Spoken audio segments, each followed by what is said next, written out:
আজকে আমাদের বাসায় অনেক মেহমান আসছে আর তাদের জন্য কি কি রান্না করলাম সেটাই থাকবে আজকের এই ভিডিওতে। হ্যালো এভরিওয়ান, আসসালামু আলাইকুম। কেমন আছেন সবাই? আশা করি সবাই ভালো আছেন। আমরাও আলহামদুলিল্লাহ অনেক ভালো আছি। তো সকালবেলা ঘুম থেকে উঠেই আমার হাজবেন্ড বাজার থেকে গরুর গোশত নিয়ে আসছে, তো সেটাকে ভালোভাবে ধুয়ে এরপরে রেখে দিছি। আর এই তো এদিকে পেঁয়াজ, আদা, রসুন সবকিছু কিন্তু বেটে নিয়েছি। সবকিছু গুছিয়ে এরপরে রান্না করতে চলে গেলাম। তো ভাবলাম প্রথমেই গরুর গোশতটাকে বসিয়ে দেই, এটা যেহেতু সিদ্ধ হতে সময় লাগবে তাই আগে এটাকেই বসিয়ে দিলাম। এই তো কড়াইতে তেল দিয়ে তার ভিতরে এলাচ আর দারুচিনি দিয়ে এরপর এর ভিতরে পেঁয়াজ বাটাটাও দিয়ে দিছি। আসলে আমি ভাবছিলাম প্রথমে মুরগির গোশত আনবে, কিন্তু পরে দেখি গরুর গোশত নিয়ে আসছে, তো মুরগির গোশত আনবে এটা ভেবে আমি পেঁয়াজটাকে বেটে রেখেছিলাম। তো যাই হোক, এবারে বাটা পেঁয়াজটা দিয়ে কিন্তু রান্না করে নিব। তো সবকিছু দিয়ে এরপর ভালোভাবে মশলাটাকে কষিয়ে এরপর এর ভিতরে গরুর গোশতটাও দিয়ে দিলাম। এবার এটাকেও ভালোভাবে কিছুক্ষণ কষিয়ে নিব।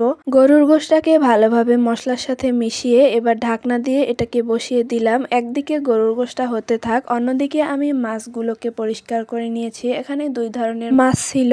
এই যে টাকি মাছগুলো, এগুলো আমি আমার বাবার বাড়ি থেকে নিয়ে এসেছি। তো ভাবলাম এগুলো অল্প করে ভুনা করি, আর এদিকে যে রুই মাছ নিয়েছি এটাও ভুনা করি। যেহেতু নতুন মেহমান, তাদেরকে তো আর শুধু টাকি মাছ ভুনা দিয়ে খাওয়ালেই হয় না, তো তার জন্য এখানে আমি একদম মানুষ হিসাব করে আমি এই যে রুই মাছটা নিয়েছি। এবার এগুলোকে আমি ভালোভাবে ভেজে নিব।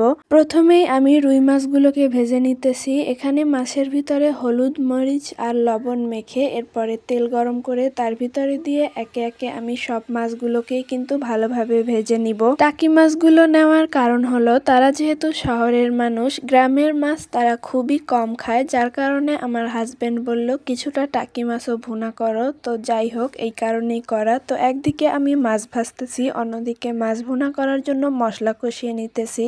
আর এই তো এদিকে রুই মাছটা ভাজা শেষ। এবার আমি টাকি মাছগুলোকে ভেজে নিতেছিলাম। দুই ধরনের মাছই কিন্তু আজকে ভুনা করব। তো যাই হোক, এদিকে কিন্তু রুই মাছ ভুনা করার জন্য মশলাটাও প্রায় কষানো হয়ে গেছে। আমি গ্যাসের দুইটা চুলায় রান্না করতেছি, আর গরুর গোশতটাকে আমি কারেন্টের চুলায় দিয়ে দিছি যাতে করে তাড়াতাড়ি সব রান্না হয়ে যায়।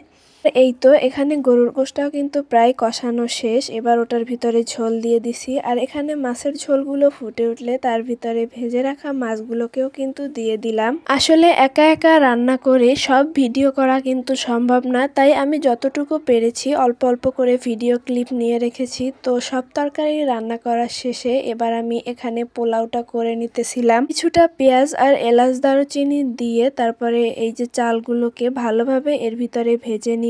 আর হ্যাঁ, আমি তেজপাতা দিতে প্রথমে ভুলে গিয়েছিলাম, পরে সেটাও দিয়ে দিছি। তো চালটা ভাজা হলে এবার আমি এর মধ্যে চালের ডাবল পরিমাণে গরম পানি দিয়ে দিব। এরপর পানি দেওয়া হয়ে গেলে এর ভিতরে কয়েকটা কাঁচা মরিচ দিয়ে এরপর এটাকে আমি ঢাকনা দিয়ে রেখে দিব। আর এই তো আমার পোলাও রান্নাটাও কিন্তু হয়ে গেছে। এবার আমি এর ভিতরে কিছুটা পেঁয়াজের বেরেস্তা দিয়ে দিছি। বাসায় নিজেরা খাওয়ার জন্য রান্না করলে আমি কখনোই কিন্তু পেঁয়াজ বেরেস্তা দেই না, যেহেতু নতুন মেহমান আর তাদের জন্য রান্না করছি, তাই একটু ডেকোরেশন করলাম আর কি। তো যাই হোক, আজকে মেহমানদের জন্য যা যা রান্না করলাম তার ভিতরে প্রথমেই ছিল পোলাও। আর আজকের পোলাওটা একদম পারফেক্ট হয়েছিল। আমার কখনোই পোলাও রান্না পারফেক্ট হয় না, হয়তো সিদ্ধ কম হয় নয়তো লবণে বেশি হয়। তো যাই হোক, এরপরে এখানে রান্না করেছিলাম বেগুন ভাজি, আর ছিল গরুর গোশ ভুনা। এখানে গরুর গোশের ভিতরে দুইটা আলু দিয়েছি। আর এই তো এখানে ছিল পুকুরের টাকি মাছ আর কই মাছ, যেটা টমেটো দিয়ে ভুনা করা হয়েছে। আর সেই সাথে ছিল